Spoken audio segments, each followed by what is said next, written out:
Hello and welcome back to Shakesyear. We are working on Richard III, and today we get to hear from Margaret again in Act 4, Scene 3, as it's known in the folio, Act 4, Scene 4, as it's known in other versions of the play, because passage of time, all of that sort of fun stuff. So in this scene, we're hanging out with the ladies. We've got the Duchess of York and we've got Queen Elizabeth, and they are bemoaning all of the death that has been happening around them lately. They're losing husbands and children and grandchildren and nephews and all this sort of thing. And a lot of them are killed by Richard.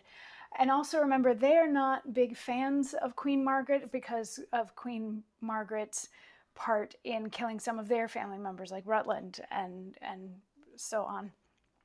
But Queen Margaret has been listening to them mourn, I guess, and they're like, who could possibly feel as bad as us? Queen Margaret steps up and she's like, hi, remember me and all the family members of mine that you killed? And she even goes so far as to sort of by proxy blame the Duchess of York because she was the one that gave birth to Richard, who was the one who has killed so many people and so many family members that these women really loved. And Queen Elizabeth's like, that's going just a little too far, don't you think? And Queen Margaret in yesterday's monologue was like, sorry, I'm getting really excited because Richard is about to fall and he's about to fall hard and it's going to be great. And please let me be around to see his demise.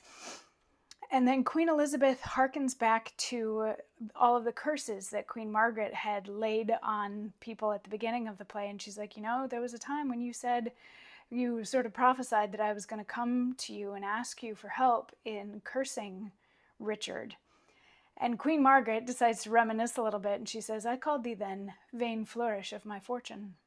I called thee then poor shadow, painted queen, the presentation of but what I was, the flattering index of a direful pageant, one heaved a high to be hurled down below, a mother only mocked with two fair babes, a dream of what thou wast, a garish flag to be the aim of every dangerous shot, a sign of dignity, a breath, a bubble, a queen in jest, only to fill the scene. Where is thy husband now? Where be thy brothers? Where be thy two sons? Wherein dost thou joy? Who sues and kneels and says, God save the queen? Where be the bending peers that flattered thee? Where be the thronging troops that followed thee? Decline all this, and see what now thou art. For happy wife, a most distressed widow. For joyful mother, one that wails the name. For one being sued to, one that humbly sues. For queen, a very caitiff, crowned with care. For she that scorned at me, now scorned of me. For she being feared of all, now fearing one.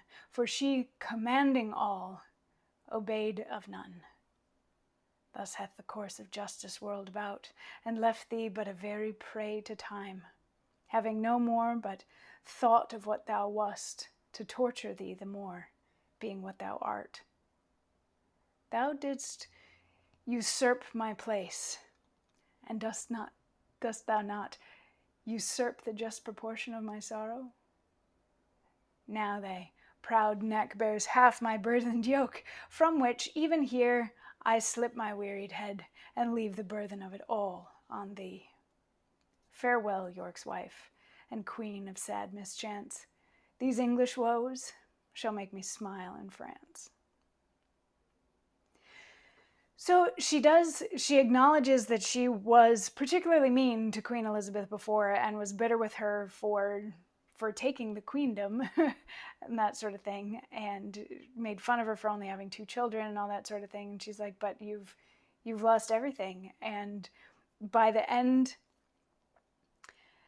some people say that she starts to feel bad for Elizabeth a little bit, and there probably is a little bit of empathy there, because she does acknowledge, like, you're not a wife anymore, you're not a mother anymore, you're not a queen anymore, you're not the one that people fear or come to for help or any of that sort of thing anymore. So basically you've got nothing.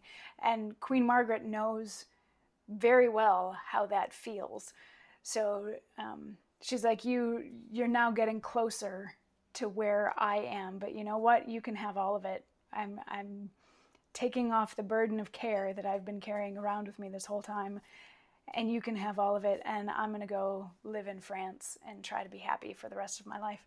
And Queen Elizabeth says, can you please teach me how to curse people as well as you have? And Margaret's like, just don't ever sleep and make everything seem as horrible as it can and exaggerate your monsters, and you'll be fine, and you can curse people really well. And Queen Elizabeth is like, yeah, but I'm not as good with words as you are. And Queen Margaret says, you have grief now, and that will make your words stronger. And then she leaves. She goes off. She leaves the stage and presumably then leaves for France. And Queen Elizabeth and the Duchess of York just have a quick little exchange, sort of wrapping up the conversation before King Richard enters. And we're going to pause there, and we're going to pick up with King Richard's entrance tomorrow. I will see you then. Mwah.